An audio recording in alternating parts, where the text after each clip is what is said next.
Então, o tema do jardim aparece articulado em 3 versões do jardim. O jardim do Éden, o jardim de Epicuro e o jardim das oliveiras. Tá certo? Sendo que todo o simbolismo universal do jardim se condensa aí nesses 3.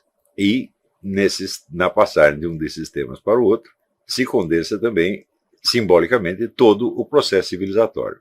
Então, a pergunta básica é a seguinte: qual era a casa de Adão e Eva? A casa de Adão e Eva era o universo. Não tinha muro, não tinha fronteira. Eram pessoas que estavam perfeitamente bem à vontade num universo que tinha sido construído à medida deles. Isso é uma coisa importantíssima, porque até hoje nós verificamos que todos os detalhes do universo à nossa volta estão modelados à medida do ser humano. Se houvesse uma pequena diferença, uma diferença de fração de milímetro, né? Então a vida seria impossível, a vida na Terra seria impossível. Então, aquilo que se chama princípio antrópico, quer dizer, o universo modelado à imagem e semelhança do homem, tá certo? É uma coisa que aparece na Bíblia e que se repete na ciência até hoje.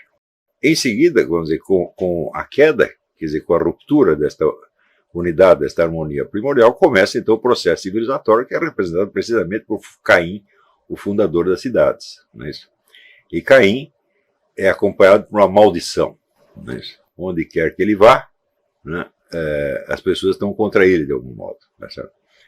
Então, o processo civilizatório é marcado pela necessidade que o ser humano tem de controlar o meio ambiente. Então, eu já mencionei aqui a tese do Wilhelm Worringer no livro O Estilo Gótico, onde ele fala do predomínio do estilo geométrico na arte das tribos mais primitivas e desamparadas, por assim dizer, perante a natureza.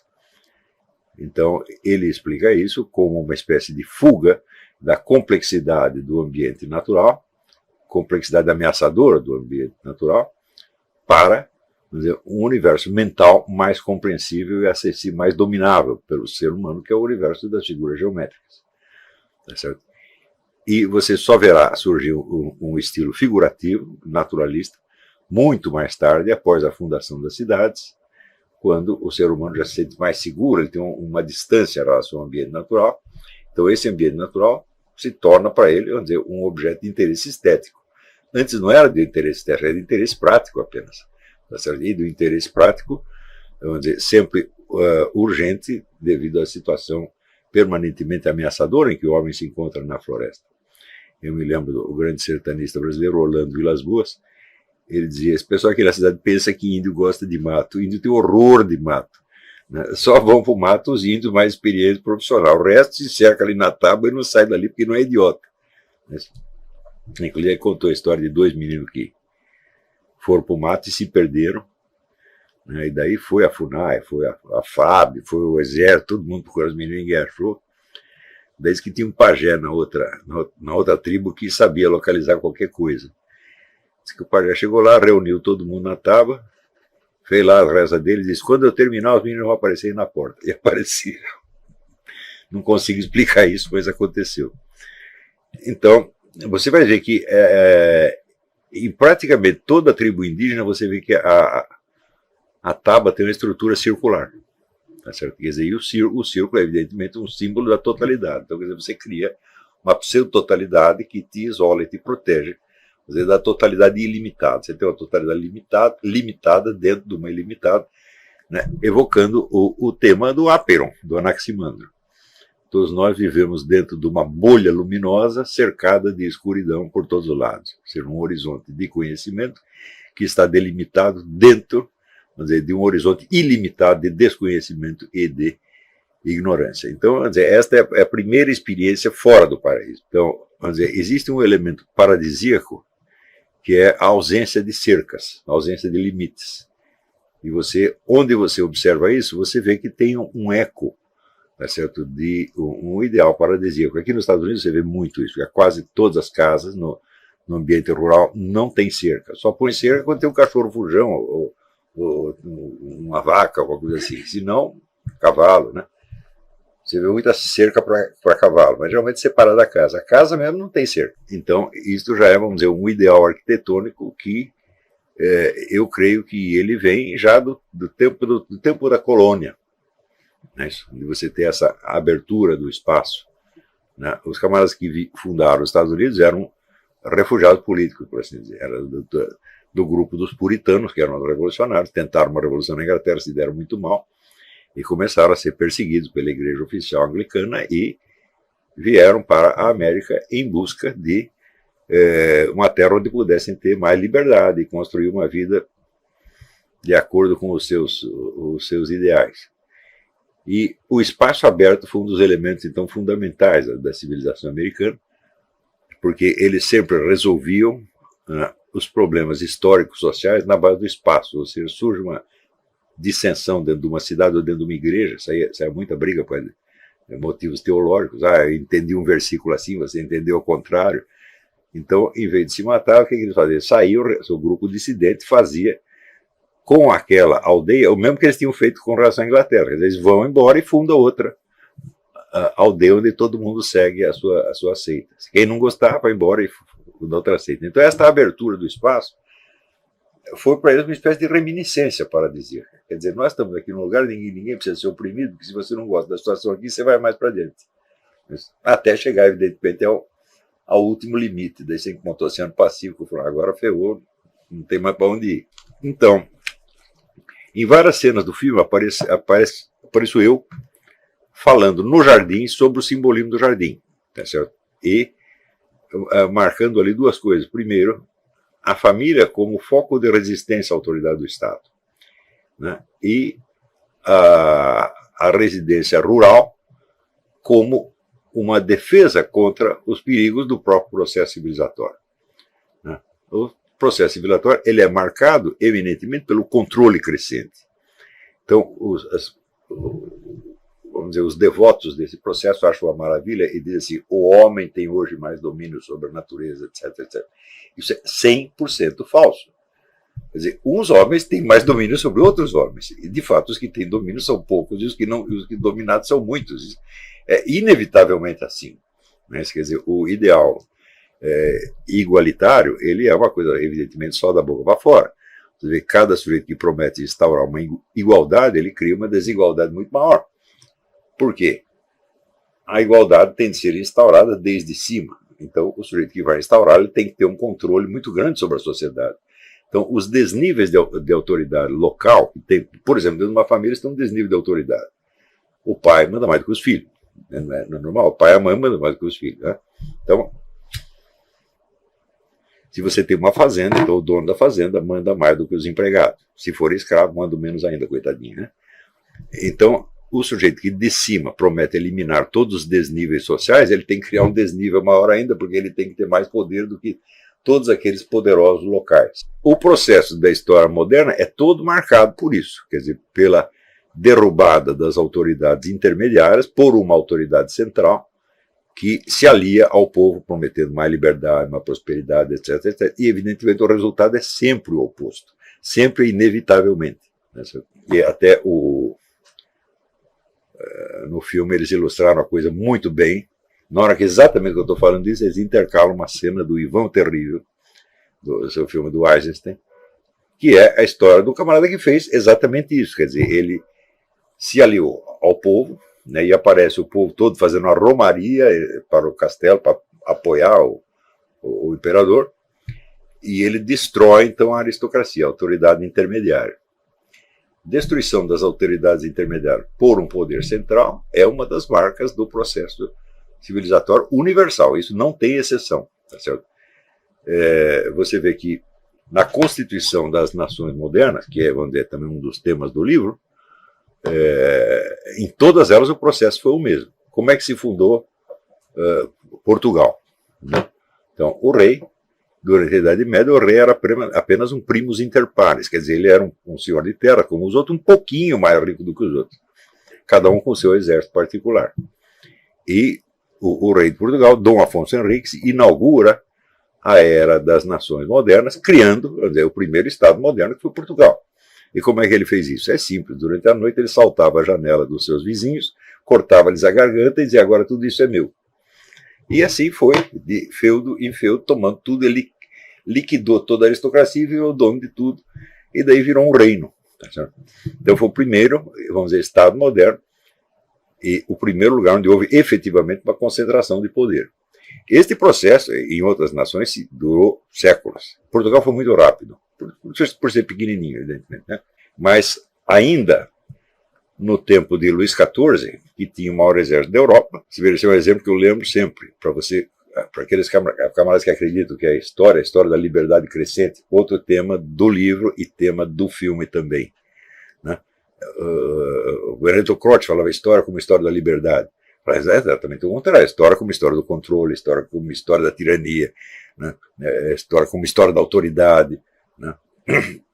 E ainda no tempo de Luís XIV, que era um governo tremendamente centralizador e burocrático, ele, para formar o exército, ele tinha que ir de cidade em cidade e pedir, pelo amor de Deus, para as pessoas se alistarem. Não havia ainda o recrutamento obrigatório, que veio com a Revolução Francesa. Quer dizer, um dos motivos da Revolução Francesa é que o governo do antigo regime queria fazer o recrutamento militar obrigatório, e daí muitos militares ficaram revoltados com isso, o pessoal da população também não gostou, e daí fizeram a revolução e instituíram o quê? O recrutamento militar obrigatório. Quer dizer, fizeram exatamente aquilo que aqui se opunham.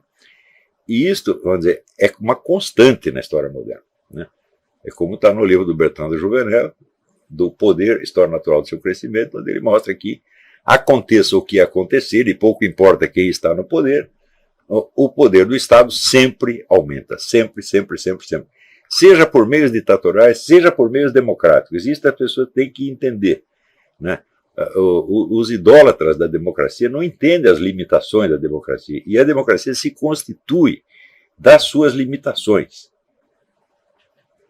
Eu esqueço o que é um direito, né? Direito dá a impressão que é um negócio bonito, quer dizer, aumenta o meu espaço de ação. Mas acontece que o direito, substantivamente, ele é uma obrigação que um terceiro tem com você. Para você dizer, as crianças têm direito à educação. Fala, bom, isso quer dizer que alguém tem obrigação de dar educação para elas. E se dizer, olha, você tem direito a tal coisa, mas ninguém tem obrigação de te dar essa coisa, você não vai ter coisa nenhuma, né? Então, é que lembrar Simone Weil, num livro maravilhoso chamado L'Enracinement, o Arraigamento, um dos grandes livros do século XX, né? A Simone Weil era uma moça de altíssima cultura, filósofa de primeira ordem, que insistia em trabalhar como operária, para ela conhecer a vida do povo. Ela trabalhou como operária. Nunca foi uma pessoa da intelectualidade.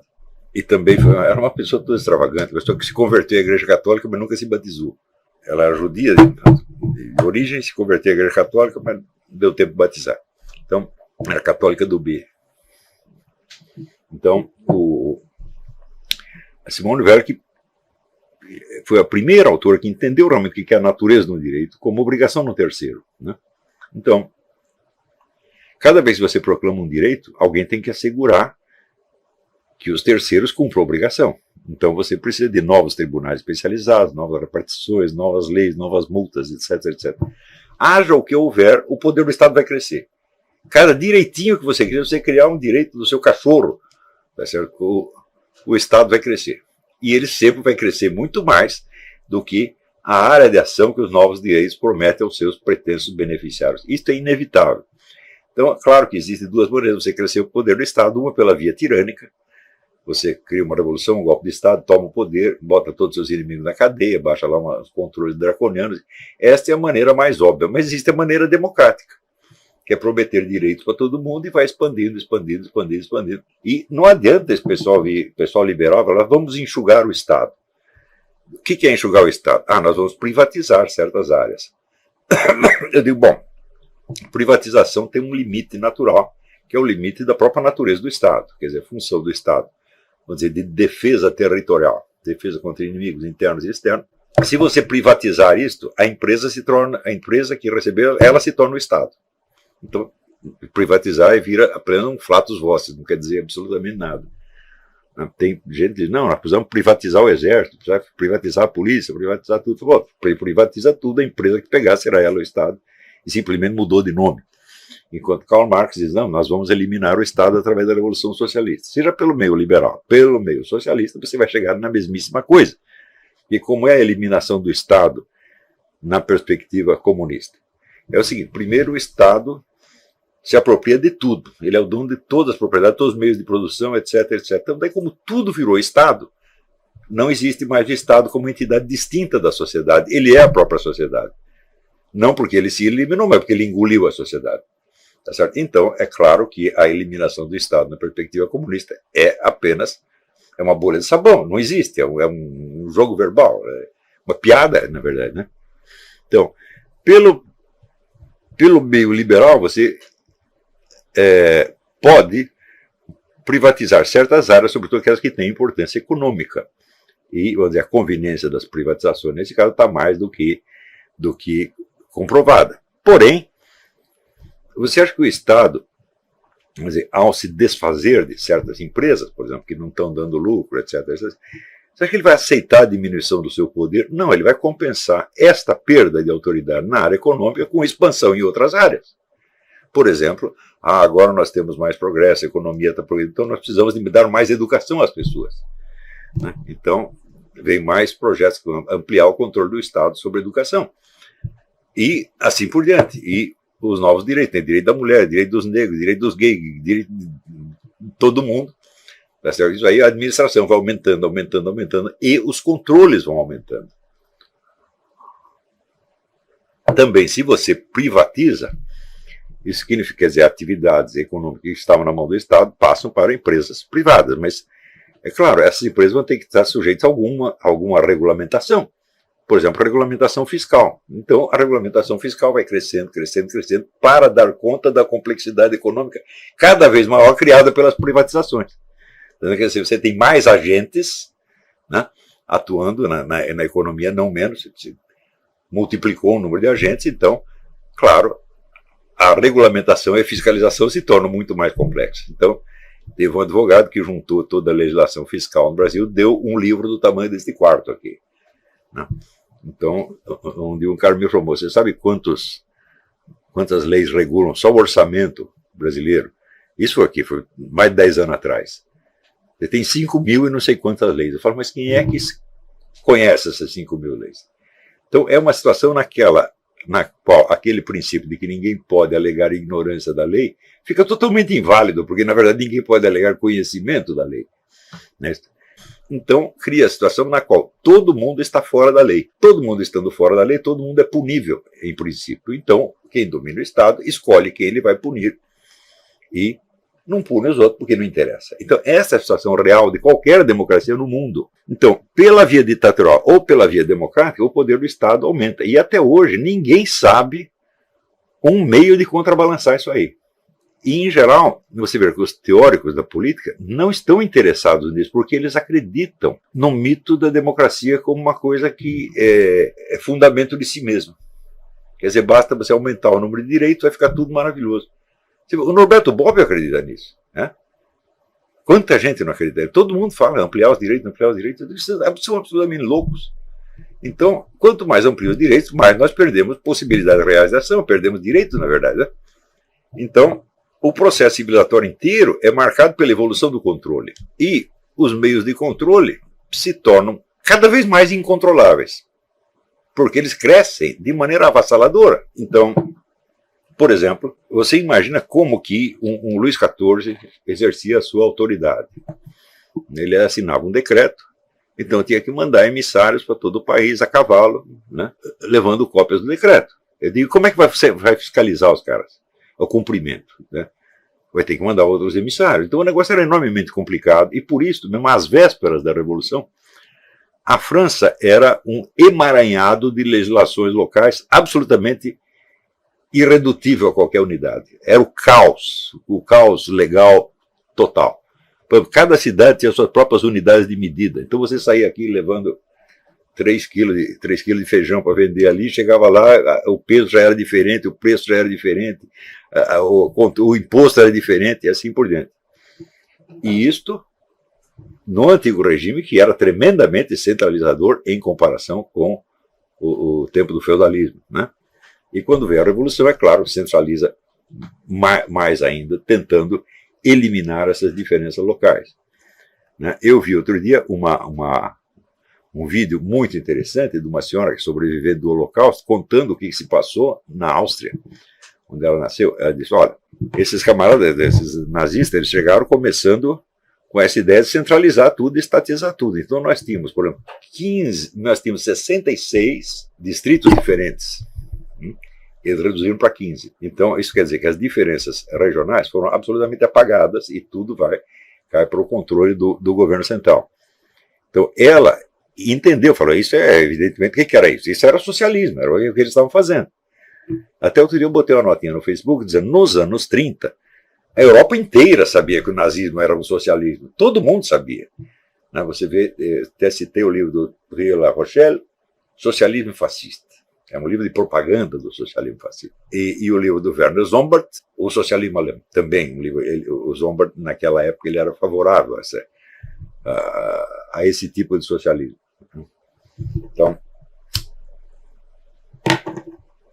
isso, o universo inteiro sabia disso. Tá certo? Agora, depois da guerra, a propaganda soviética falou, não, nós temos que limpar o socialismo dessa imagem, né? Imagem nazista, e daí o nazismo deixou de ser socialista depois que ele deixou de existir.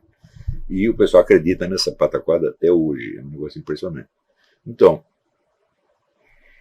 este processo do controle é evidentemente a raiz de todos os descontroles e de todo o caos social.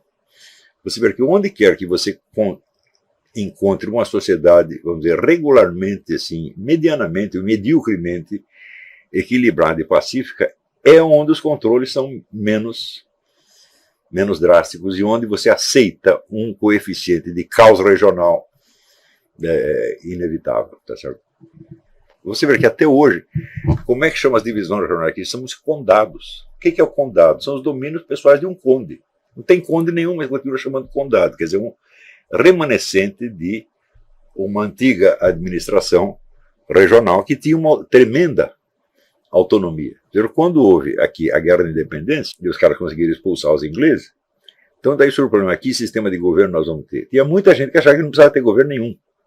As comunidades estavam acostumadas a desfrutar da sua independência, tomar suas decisões sem ter que dar satisfações a nenhum governo central. Tá certo? E, para criar um governo central, foi preciso que este governo central se persuadisse da legitimidade dos direitos regionais e, portanto, consentisse em coexistir com inúmeras autoridades intermediárias. Então, esta é uma regra que nós podemos usar. Quanto maior o número de autoridades intermediárias, mais liberdade você tem. Isso significa também que você tem mais caos, né? E menos controle sobre o conjunto da situação. Agora, até onde um governante suporta a diversidade de poderes? Este é um problema, porque se surge uma guerra, por exemplo, ele vai ter que centralizar o comando. Então, você vê que as pessoas que são favoráveis a este ou aquele modelo de governo são... todo sujeito que sai com um modelo de governo, para mim, é louco. Porque o modelo é um treco abstrato e genérico que não tem lugar no espaço, não tem uma época determinada. Tá certo? E o que decide, de fato, o regime de governo são as circunstâncias. E, sobretudo, vamos dizer, a convivência de um país com outros países. Quer dizer, uma agressão externa pode impor uma mudança de regime dentro de um país. Não é isso? Como, por exemplo, ou uma agressão interna, ou, vamos dizer, uma revolução, uma agitação qualquer. Quando houve a Guerra Civil, os promotores da Guerra Civil, que na verdade quem começou a Guerra Civil foi o Sul, eles deram o primeiro tiro, prova que eram absolutamente loucos, e imediatamente o governo do Norte instaura uma ditadura, com censura à imprensa, eliminando poderes regionais, etc. Quer dizer, eles cutucaram a onça com vara curta e o Lincoln, então, mostrou toda a sua fisionomia mental, na verdade, totalitária. Quer dizer, ele tinha muitas concepções do Estado moderno, protecionista, meio fascista, tinha tudo isso na cabeça dele, tá certo?